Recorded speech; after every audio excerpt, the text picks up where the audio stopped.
बोलिए आदिम तीर्थंकर श्री आदिनाथ भगवान की जय। पंच परमेष्ठी भगवान की जय। मेरी आवाज आ रही है आप तक?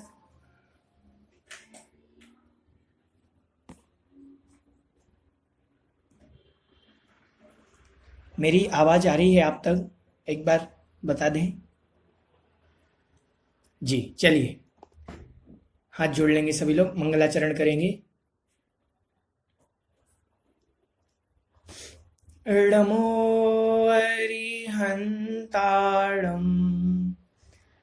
नमो सिद्धाणम् नमो आयर्याणम्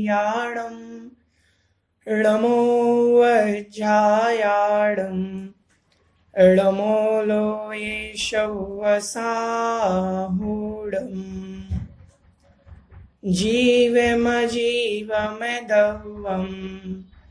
जीर्णवरवशहेण जेणडे देविन्दविन्दवन्दं वन्दे तं शवदा शीर्षा। बोलिए आदिम तीर्थंकर श्री आदिनाथ भगवान की जय। जगत कल्याणी द्वादशांग जिनवाणी माता की जय। संत शिरोमणि आचार्य गुरुदेव श्री विद्यासागर जी महामुनिराज की जय। परम पूज्य निर्यापक श्रवण पूज्य मुनि पुंगव श्री सुधा सागर जी महाराज की जय। अढ़ाई दिवस समस्त महामुनिराजों की जय। सभी को जय जयेंद्र। हम स्टोक श्री द्रव्य संग्रह जी का स्वाध्याय कर रहे हैं। हमने कल मंगलाचरण और प्रथम गाथा देखी थी। मंगलाचरण में हमने देखा था कि जिन जिनवर ऋषभ देव ने जीव अजीव इन दो तत्वों का कथन किया है तथा जो कैसे हैं, तो बताया था कि जो देवेंद्रों के समूह के द्वारा वंदनीय हैं उन आदिनाथ भगवान को हम सिर झुका करके उनको नमस्कार करते हैं, उनकी वंदना करते हैं। इस प्रकार से हमने मंगलाचरण में देखा था। कल देखा था हमने आगे कि अग्रिम गाथा में बताया था कि जीव के 9 विशेष गुण होते हैं। कितने गुण होते हैं? 9 गुण होते हैं। तो जिसमें जीव जीने वाला है, उपयोगमयी है और करता है, भोक्ता है, स्वदेह परिमाण है, संसार में स्थित है, जीवो उभोगमो अमुत्ति कत्ता सदेह परिमाणो, भोक्ता संसारत्थो सिद्धो संसार में स्थित है, सिद्ध है और स्वभाव से ऊर्ध्वगमन वाला है। इस प्रकार से ये 9 गुण जीव के अंदर पाए जाते हैं। अब यहां पर अपन बात कर रहे हैं जीव किसे कहते हैं। सामान्यतया जीव की जो परिभाषा होती है हम उसे कहते हैं जो जानने और देखने वाला है उसे जीव कहते हैं, या यूं कहें कि जिनके अंदर ज्ञान और दर्शन गुण पाया जाता है उसे जीव कहते हैं, या यूं कहें कि जिनके अंदर चेतना पाई जाती है उसे जीव कहते हैं। तो ये जीव के विशेष लक्षण बने सामान्यतया जो हम देखते हैं कि ज्ञान दर्शन जिनके अंदर पाया जाता है उन्हें हम जीव कहते हैं। अब जीव के यहाँ पर 9 प्रकार से विशेष गुण बतलाए कि ये 9 गुण जीव में होते हैं। अगर ये 9 गुण हैं तो जीव है, अन्यथा वह जीव नहीं हो सकता। तो सबसे पहले बतलाया उन्होंने जीवो, जीने वाला है। यह कौन है? जीने वाला है। आइए हम अग्रिम गाथा को देखते हैं। जो भी गाथा का उच्चारण साथ में करना चाहते हो तो हैंड रेज कर दें ताकि हम साथ में वो गाथा का उच्चारण कर सकते हैं।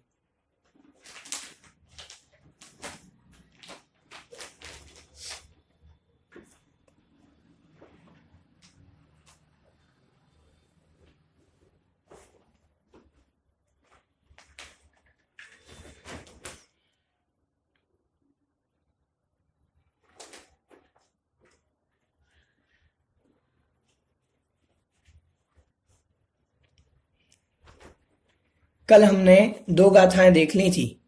आज हम तीसरी गाथा। सबसे पहले हमने देखा था कि जीने वाला है। अब ये जो जीने वाला है इसका क्या लक्षण है? पहला लक्षण यहां पर बतलाया जा रहा है। कौन सा? जीने वाला। तो जीने वाला जो लक्षण है वह हम देख रहे हैं यहां, जीवो। अब ये जो जीवो लक्षण है इसको आचार्य महाराज बतलाएंगे।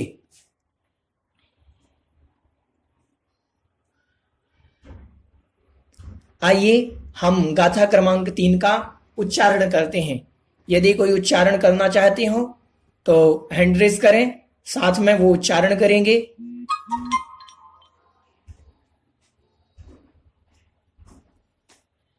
चलिए, अरुण जी हजारीबाग, मैं आपको अनम्यूट कर रहा हूं।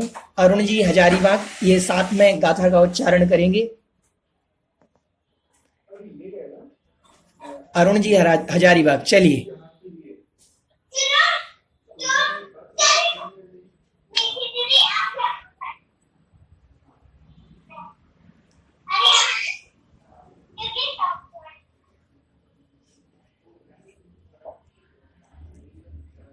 आइए गाथा का उच्चारण करते हैं। तिक्काले चेदुपाणा इंदिय वल माउआण पाणोया। बोले आगे, इंदिय वल माउआण पाणोया बवहारा सो जीवो निश्चयण दो दुचे देना जस।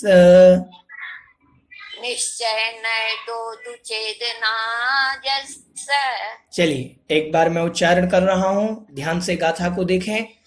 तिक्काले चेदुपाणा इंदिय वल माउआण पाणोय ववहारा सो जीवो निश्चयण दो दुचे देना जैसे। तिक्काले चेदुपाणा इंद्रिय बल माऊ आण पाणोय व्यवहारा सो जीवो निश्चय न दो चेतना जस। चलिए देखिए, गाथा का उच्चारण बहुत ही सरल है, आप बार बार उसको पढ़ेंगे। प्राकृत है, थोड़ा सा पढ़ने में कठिन लग रही होगी, लेकिन है बहुत सरल। चलिए आइए हम इसका अर्थ देखते हैं।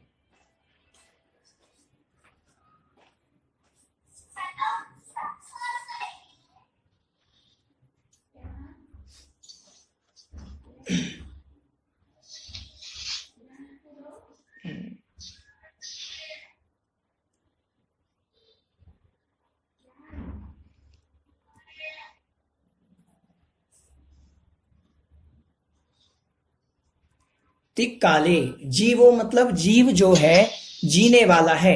इस प्रकार से हमने देखा था कि जीव कैसा है, जीने वाला है। तो कह रहे हैं कैसे वह जीने वाला है, तो तिक्काले तीनों कालों में, चदुपाणा चदु मतलब चार, तिक्काले मतलब तीनों कालों में, चदु मतलब चार, पाणा मतलब प्राण होते हैं।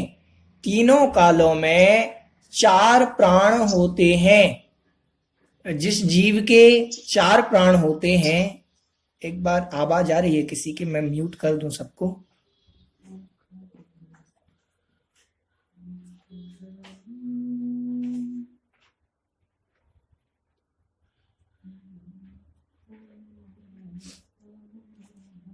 यहां पर कह रहे हैं तीनों कालों में चार प्राण होते हैं, मतलब चाहे कभी भी जीव रहे, कहीं भी रहे, किसी भी स्थान पर रहे, उसके चार प्राण होते हैं। कौन कौन से? इंद्रिय मतलब इंद्रिय प्राण, वल मतलब वल प्राण, माऊ वलम आऊ ऐसा निकलेगा। तो वलम मतलब वल प्राण, आऊ मतलब आयु प्राण, और आण पाण, आण पाण मतलब होता है स्वाच्छोश्वास। आन और पान ऐसे मिलाकर के स्वाच्छोश्वास बनता है, जिसका आदान प्रदान शब्द बनता है कि ग्रहण करना, आदान प्रदान। प्राकृत में आण पाण का जो हिंदी करेंगे उसका अर्थ बनेगा आदान और प्रदान, मतलब ग्रहण करना और छोड़ना। तो ये क्या होते हैं? इसको कहते हैं हम स्वाच्छोश्वास। तो इस प्रकार से तीनों कालों में जीव किसी भी अवस्था में रहे, उसके 4 प्राण होते हैं, इंद्रिय प्राण, बल प्राण, आयु प्राण और श्वासोच्छ्वास प्राण। ये कैसे होते हैं? व्यवहारा, व्यवहार नय से, शो मतलब उस जीव के, जीवो मतलब जीव के, सो मतलब उसके, उसके किसके? तो कह रहे जीवो मतलब जीव के। व्यवहार नय से जीव के 4 प्राण होते हैं, किसी भी काल में जीव रहे उसके 4 प्राण होते हैं। कौन कौन से? इंद्रिय प्राण, बल प्राण, आयु प्राण और श्वासोच्छ्वास। निश्चय नय दो, और आगे कह रहे हैं निश्चय नय दो मतलब निश्चय नय दो, निश्चय नय से, निश्चय नय दो मतलब निश्चय नय से। चेदना मतलब चेतना ही जिसके प्राण हैं, जस मतलब जिसके, जिसके चेतना ही जिसके प्राण हैं वह निश्चय नय से जीव है। यहां पर 2 परिभाषाएं बतलाई गई, एक बार और देख लें कि व्यवहार नय से तीनों कालों में जिस जीव के 4 प्राण होते हैं, इंद्रिय प्राण, बल प्राण, आयु प्राण, श्वासोच्छ्वास प्राण, ये जो 4 प्राण जिनके होते हैं व्यवहार नय से वह जीव है। निश्चय नय से कौन है जीव? तो कहा निश्चय नय से जिसकी चेतना होती है वह जीव है, ऐसा जानना चाहिए। समझ आया? चलिए आइए देखते हैं विशेषार्थ। यहां पर ये कहना चाह रहे हैं काल 2 प्रकार के होते, नय 2 प्रकार के होते हैं, एक होता है व्यवहार नय, एक निश्चय नय। एक होता है व्यवहार नय, एक होता है निश्चय नय। 2 प्रकार के नय होते हैं। जो शुद्ध द्रव्य का कथन करता है, जो शुद्ध द्रव्य का कथन करता है उसे निश्चय नय कहते हैं, उसे क्या कहते हैं? निश्चय नय कहते हैं। और जो पर्यायों का कथन करता है उसे व्यवहार नय कहते हैं। ये सरल परिभाषा समझे। जो शुद्ध द्रव्य का कथन करता है उसे निश्चय नय कहते हैं, और जो पर्यायों का कथन करता है उसे व्यवहार नय कहते हैं। समझ में आया? अब उदाहरण से समझते हैं हम। निश्चय नय क्या है? जैसे चीनी है, चीनी सारी मिठाइयों में होती है, चीनी सभी मिठाइयों में होती है, क्योंकि मिठाइयां चीनी से ही बनती हैं। समझ आ रहा है? तो आपने चीनी का त्याग किया। किसका त्याग किया? कि मैं चीनी नहीं खाऊंगा। तो चीनी खाने का जब आपने त्याग किया तो चीनी से बनी हुई जितने भी प्रकार की मिठाइयां हैं उसका कुछ भी नाम हो उनका भी त्याग हो जाएगा। समझ में आ रहा है? चीनी खाने का त्याग किया तो उससे बनी हजारों प्रकार की मिठाइयां, उनका भी त्याग हो जाएगा। तो चीनी हो गया मूल तत्व, समझ रहे हैं? निश्चय मूल, और उसकी पर्याय क्या हो गई? 1000 प्रकार की मिठाइयां। समझ में आ रहा है? ये पर्याय। तो जीव जो हो गया, तत्व हो गया, मूल द्रव्य हो गया, और उस द्रव्य की कितनी पर्याय? ये बहुत पर्याय हो सकती हैं। तो जो व्यवहार नय है वह द्रव्य पर्यायों का कथन करता है, और निश्चय नय जो है वो आत्मा का कथन करता है। समझ में आ रहा है? आइए अब अपन इनको विशेष समझते हैं।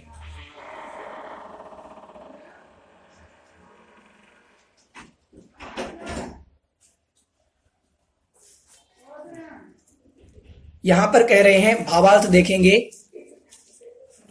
संसारी जीव अनादिकाल से कर्म परंपरा की अपेक्षा कर्म से युक्त है। अनादिकाल से यह जीव कर्म परंपरा के अनुसार कर्म से युक्त है, इसीलिए यथा योग्य कर्म के उदय से प्राप्त द्रव्य प्राण एवं भाव प्राण से जो जीता है, जीता था, जीता है, जीवेगा, उसे जीव कहते हैं। यहां पर कह रहे हैं कि यथा योग्य कर्म के उदय से जो जीव द्रव्य प्राण और भाव प्राण प्राप्त करता है, तो द्रव्य प्राण के माध्यम से और भाव प्राण के माध्यम से जो जी रहा था, जीता है और जीवेगा, उसे जीव कहते हैं। जिसके तीनों कालों में इंद्रिय, बल, आयु और स्वाच्छोश्वास, ये 4 प्राण हैं, वह व्यवहार नय से जीव है। तथा जिसमें चेतना है वह निश्चय नय से जीव है। चेतना जिसका लक्षण है, ज्ञान दर्शन जिसका लक्षण है, वह निश्चय नय से जीव है। और व्यवहार नय से जिसके अंदर ये 4 प्राण होते हैं, वह जीव है। आइए अब देखते हैं व्यवहार नय। व्यवहार नय किसे कहते हैं? वस्तु के अशुद्ध स्वरूप को ग्रहण करने वाले नय को व्यवहार नय कहते हैं। वस्तु का अशुद्ध स्वरूप क्या है, उसको जो ग्रहण करे उसे व्यवहार नय कहते हैं। जैसे मिट्टी के घड़े को घी का घड़ा कहना, ये हुआ वस्तु का अशुद्ध स्वरूप। और वस्तु के शुद्ध स्वरूप को ग्रहण करने वाले नय को निश्चय नय कहते हैं। जैसे मिट्टी के घड़े को मिट्टी का घड़ा कहना। मैंने आपको बताया था यह पूरा जो ग्रंथ है ये 2 नयों के आश्रित है, व्यवहार नय और निश्चय नय। आज हमें इनको समझना है। आज इनकी परिभाषा आपको याद कर लेनी है। वस्तु के जो शुद्ध स्वरूप को ग्रहण करता है उसे कहते हैं हम निश्चय नय। मूल तत्व को, मूल को जो ग्रहण करे उसे कहते हैं हम निश्चय नय। और जो अशुद्ध तत्व को ग्रहण करे, अशुद्ध पर्यायों को ग्रहण करे, उसे कहते हैं व्यवहार नय। जैसे ये जीव की मनुष्य पर्याय, जिस पर्याय में हम हैं, क्या ये जीव की शुद्ध पर्याय है? नहीं, ये जीव की शुद्ध पर्याय नहीं है, इसीलिए ये व्यवहार नय से मनुष्य है। समझ में आ रहे हैं?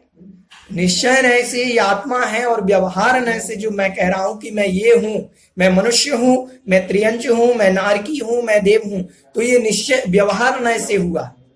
निश्चय नय से तो मैं आत्मा हूं, चैतन्य हूं, चैतन्य स्वभाव वाला हूं। समझ रहे हैं? व्यवहार नय से मैं वृक्ष हूं, मैं कबूतर हूं, मैं पक्षी हूं, मैं गाय हूं, मैं बैल हूं। तो ये जो मैंने समझा ये व्यवहार नय से, निश्चय नय से चेतना। समझ में आ रहा है?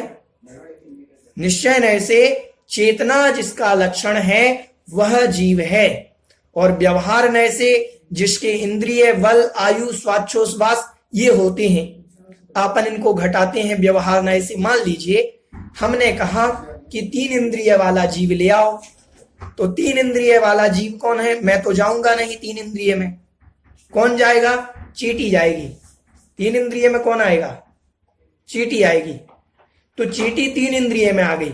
लेकिन निश्चय नय से देखा जाए कि उस किसी जीव को ले आओ, तो 1 इंद्रिय से लेकर के पंचेंद्रिय तक किसी को भी ले जाया जा सकता है। समझ में आ रहा है? विषय देखें, व्यवहार नय और निश्चय नय, ये 2 नय हैं, इनको समझना है।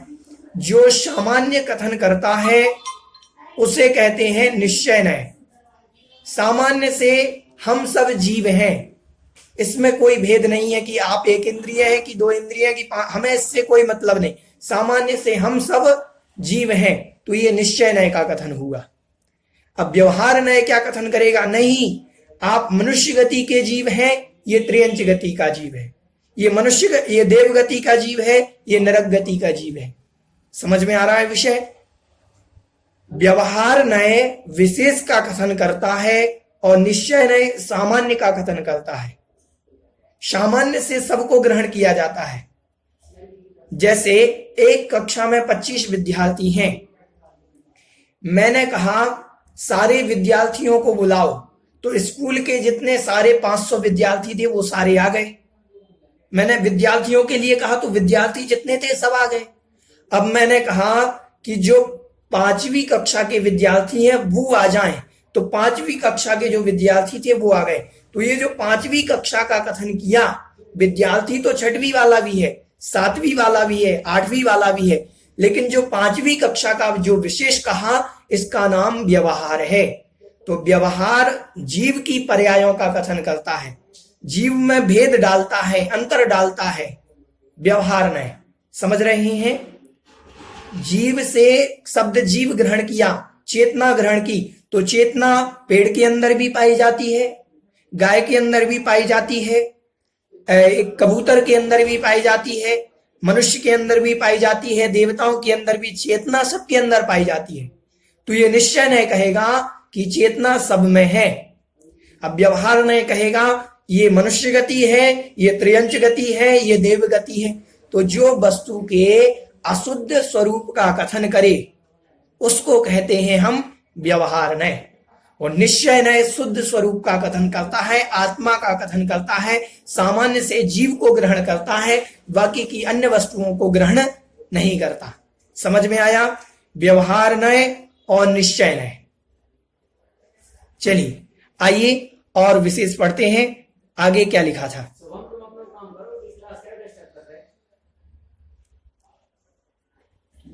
आगे कह रहे हैं इंद्रिय प्राण। सबसे पहले प्राणों को समझते हैं।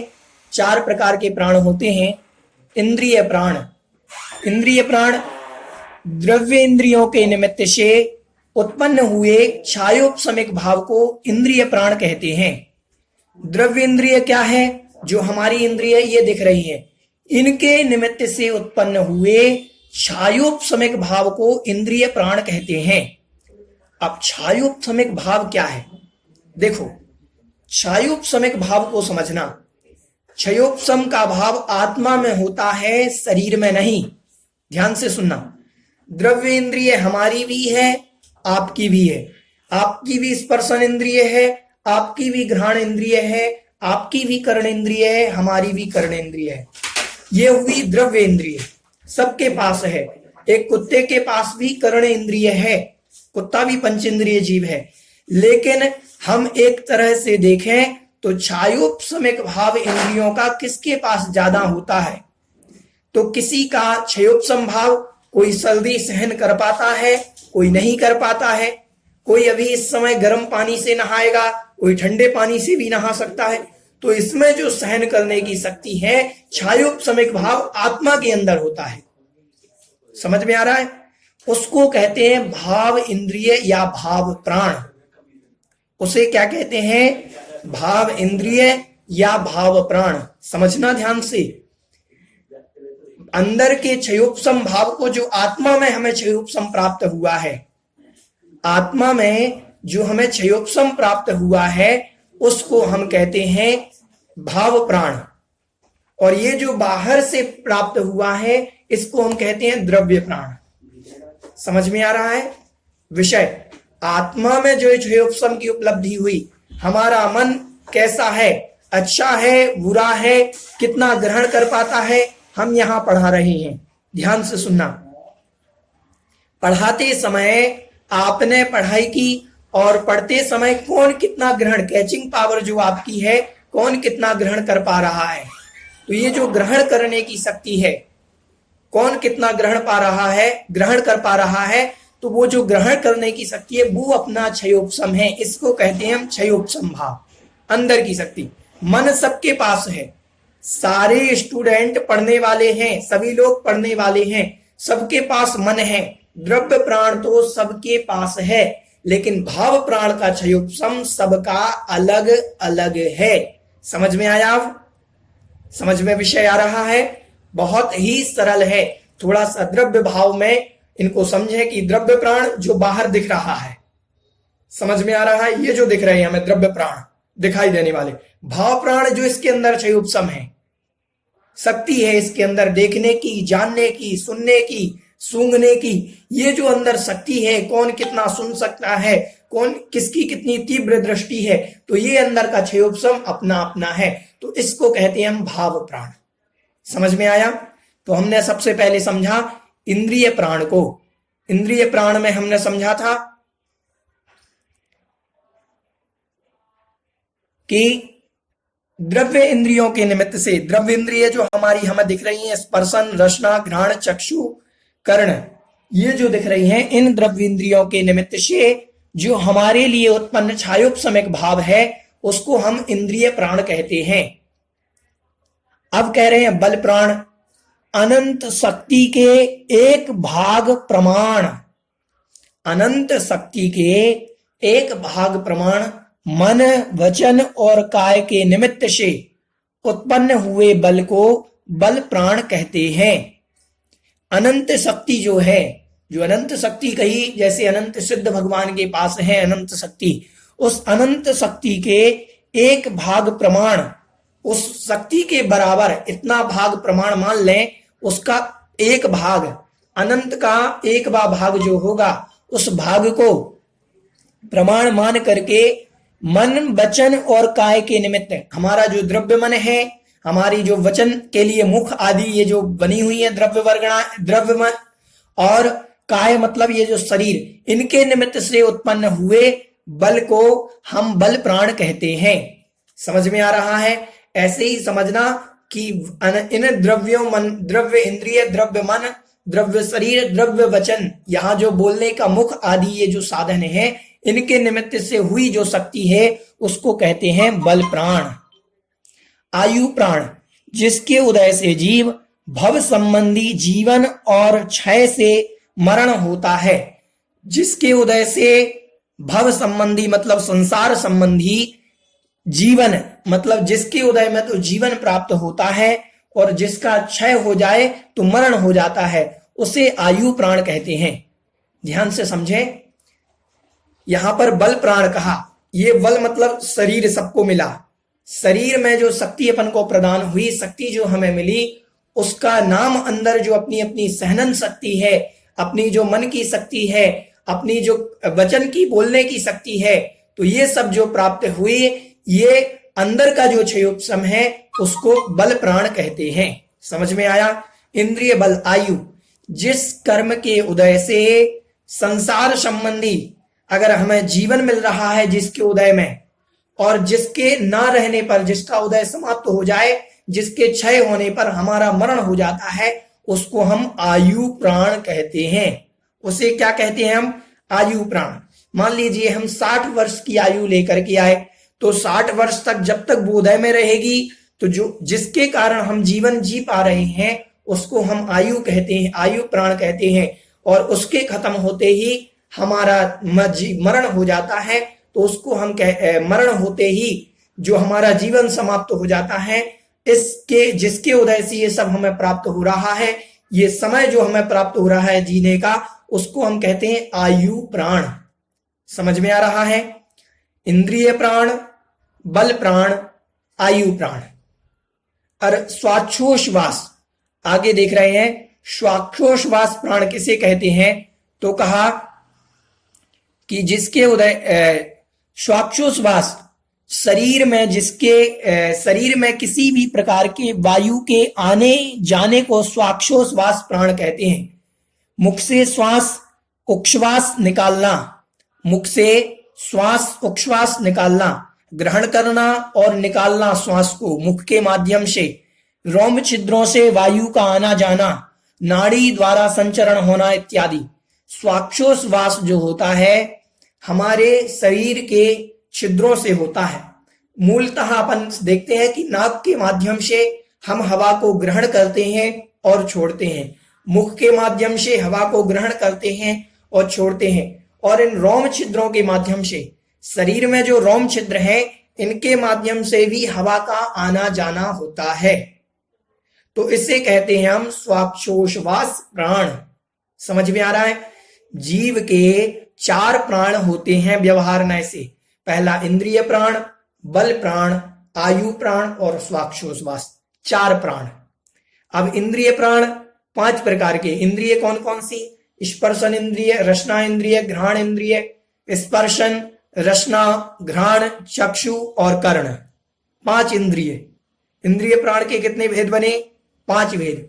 स्पर्शन इंद्रिय वाला, जैसे मान लिया 1 इंद्रिय जीव वृक्ष, 2 इंद्रिय जीव रसना, स्पर्शन और रसना केचुआ, 3 इंद्रिय जीव स्पर्शन रसना घ्राण चींटी, 4 इंद्रिय जीव मच्छर मक्खी मधुमक्खी आदि, 4 इंद्रिय स्पर्शन रसना घ्राण चक्षु, 4 इंद्रिय उनकी, और 5 इंद्रिय जिनकी 5 इंद्रियां होती हैं, स्पर्शन रसना घ्राण चक्षु और कर्ण। ये 5 इंद्रिय भेद बने इनमें? हाँ, बने भेद। अब रसना इंद्रिय प्राण हुए। अब आते हैं बल प्राण। बल 3 प्रकार के होते हैं, एक मन बल, एक वचन बल, एक काय बल। ठीक है? एक मन बल, वचन बल और काय बल। अब जो काय बल है ये सबसे पहले आता है। जीव जब शरीर धारण करता है तो काय बल प्राप्त होता है, शरीर प्राप्त होता है। शरीर औदारिक, वैक्रियक, आहरक, तेजस, कर्मण, ये 5 प्रकार के शरीर होते हैं, कोई ना कोई शरीर में तो जाएगा। तेजस कार्मण का तो अनादिकाल से संबंध है इस जीव के साथ, तो औदारिक में जाएगा या व्यक्रिक में जाएगा। औदारिक, व्यक्रिक या आहारक, इन 3 शरीर को प्राप्त होगा। तो इन 3 शरीरों में से कायबल जो है, कायबल में से हमने ये शरीर प्राप्त किया, ये क्या है? कायबल। ठीक, ये कायबल किन किन के पास है? स्पर्शन इंद्रिय के पास है। हाँ है, स्पर्शन इंद्रिय मतलब वृक्ष के पास काय है कि नहीं है, उसकी काया है कि नहीं है, उसके पास तन है कि नहीं है, है, तो उसको कहते हैं अपन कायबल। समझ में आया? ये हुआ कायबल। अब कह रहे हैं वचन बल। वचन बल एक इंद्रिय के पास नहीं होता। वचन बल किसके पास होगा? 2 इंद्रिय के पास वचन बल। हाँ, क्योंकि उसकी रचना इंद्रिय आ गई तो उसके पास वचन बल भी आ गया। समझ रहे हैं आप? 2 इंद्रिय जीव के पास वचन बल है, क्योंकि रचना इंद्रिय से वचन बल का संबंध होता है। समझ में आया? अब मन बल कब आएगा? मन बल तो पंच इंद्रिय होने के बाद ही आएगा।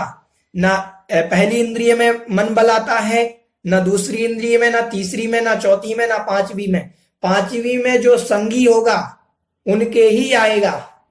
संगी पंचेंद्रिय जीव के ही मन बल आता है। तो 3 प्रकार के बल, वचन बल, मन बल, वचन बल और काय बल। समझ में आया? तो 5 इंद्रिय, 3 बल। आयु तो जिस भाव की आयु लेकर के आए, मनुष्य भाव में तो मनुष्य भाव में, त्रियंच में तो त्रियंच में, नरक में तो नरक में। जहां जैसे देव में पहुंचे तो जैसी जिसकी आयु, जितनी आयु लेकर के आया वो हुआ आयु बल। अब हुआ स्वाक्षोश्वास। स्वाक्षोश्वास ये जो हमने कर्म के उदय से ग्रहण किया, हवा को पास अंदर आदान प्रदान का जो सिस्टम है, हवा को ग्रहण करना और छोड़ना रोम छिद्रों के माध्यम से, मुख से, नाक से इत्यादि प्रकार से, तो ये जो है ये स्वाक्षोश्वास, ये जो शक्ति है, ये जिनमें होते हैं उनको हम जीव कहते हैं। किस नय से? व्यवहार नय से। निश्चय नय से तो लक्षण क्या बना था? चेतना ही जिसका लक्षण है वो जीव है। निश्चय नय ने कुछ ग्रहण नहीं किया।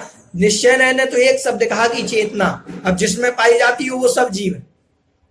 लेकिन व्यवहार नय ने तो बहुत सारे भेद बना दिए। अब 1 इंद्रिय वाला जीव भी बनाया, 2 इंद्रिय वाला भी बनाया, 3 इंद्रिय वाला भी बनाया, 4 इंद्रिय वाला भी बनाया। तो ये जो है ये व्यवहार नय से भेद बनते हैं। समझ में आया सभी को? अब आपको कुछ प्रश्न देंगे हम इस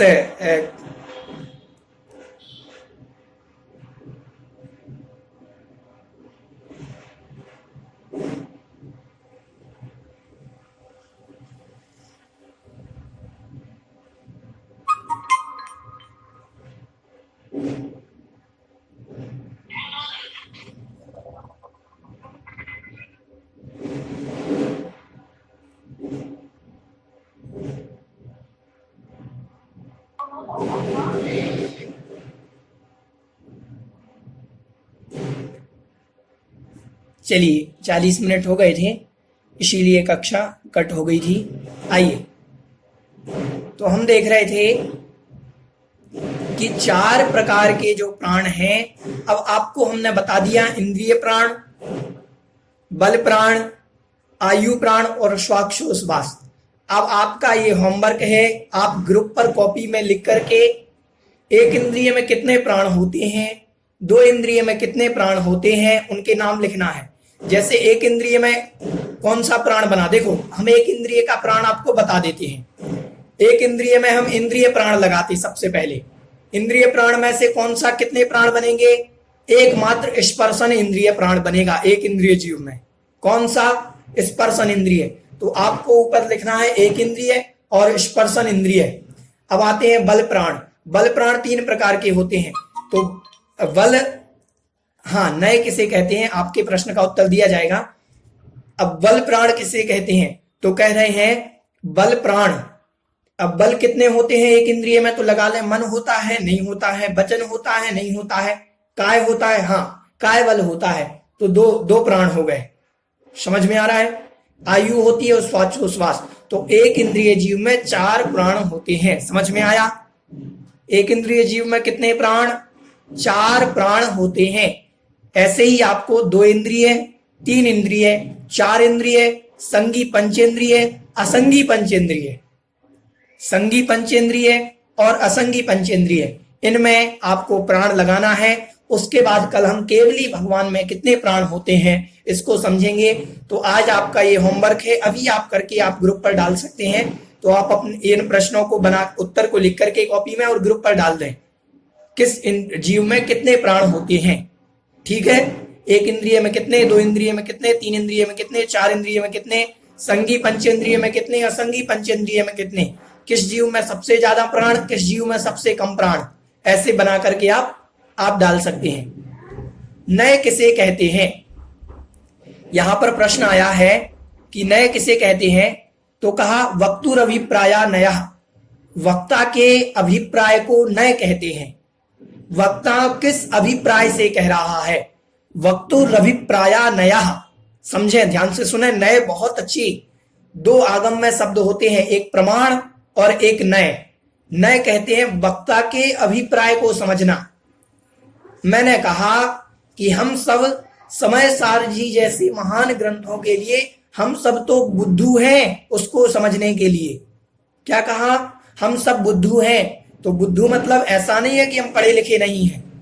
बुद्धू का अर्थ ये है कि हम उस ग्रंथ को पढ़ने लायक नहीं है, उसको समझने लायक नहीं है, उतना हमारा ज्ञान नहीं है, आचार्यों की वाणी को समझने की योग्यता भी हमारे अंदर नहीं है। तो हमने अपने आप को जो बुद्धू कहा, तो किस अपेक्षा से कहा, ये ग्रहण करना। बुद्धू का मतलब ये नहीं कि आप अनपढ़ हैं, तो ये अपेक्षा को ग्रहण करना, ये नय होता है। समझ में आ रहा है। मैंने कहा पानी का गिलास ले आओ, मैंने क्या कहा, पानी का गिलास लाओ। आप थे तो एक बच्चा बोला भैया जी पानी का गिलास तो होता नहीं, गिलास तो स्टील का होता है या कांच का होता है। समझना, उसने सही कहा। उसने जो कहा ये गलत था क्या, नहीं कहा। उसने जो कहा बिल्कुल सही है, क्योंकि पानी का गिलास बन सकता है क्या, नहीं बनता। गिलास तो स्टील का होगा, कांच का होगा, सोने का होगा, चांदी का होगा, पानी का गिलास तो बनता नहीं। तो इस अभिप्राय को जो समझेगा उसका नाम नय है। वक्ता के अभिप्राय को समझना उसको कहते हैं नय। वक्तुर अभिप्राया नयः, वक्ता जो कहने वाला है उस किस अपेक्षा से कह रहा है, उस अपेक्षा को समझना नय कहलाता है। किसी की कोई जिज्ञासा हो और तो आप हैंड रेज कर दें, तो आपकी जिज्ञासा का समाधान किया जाएगा। किन्हीं की कोई जिज्ञासा हो तो हैंड रेज कर दें। तो ये हमने समझा नय के बारे में कि नय वक्ता के अभिप्राय को नय कहते हैं। समझ में आया कि वक्ता कहना क्या चाह रहा है इसमें। तो व्यवहार नय से कह रहा है कि निश्चय नय से कह रहा है। तो महाराज ने यहाँ पर दो नयों का कथन कर दिया कि ये व्यवहार नय है, ये निश्चय नय है, इन दोनों में से किसी को ग्रहण कर लो। ठीक है, चलिए ज्योति जी आपको मैं अनम्यूट कर रहा हूं, आप अपनी जिज्ञासा रख सकते हैं। जी ज्योति जी आप भैया जी दूसरा वाला श्लोक थोड़ा सा बता दें आप दोबारा से पढ़ के। कौन सा, जीवो उपभोग मऊ वाला? जी भैया जी एक बार दोबारा से बता दें तो थोड़ा सा क्लियर हो जाएगा। हाँ, जीवो उपभोग मऊ, जीव के जो 9 लक्षण बतलाए हैं उनको हम देख लेते हैं एक बार। चलिए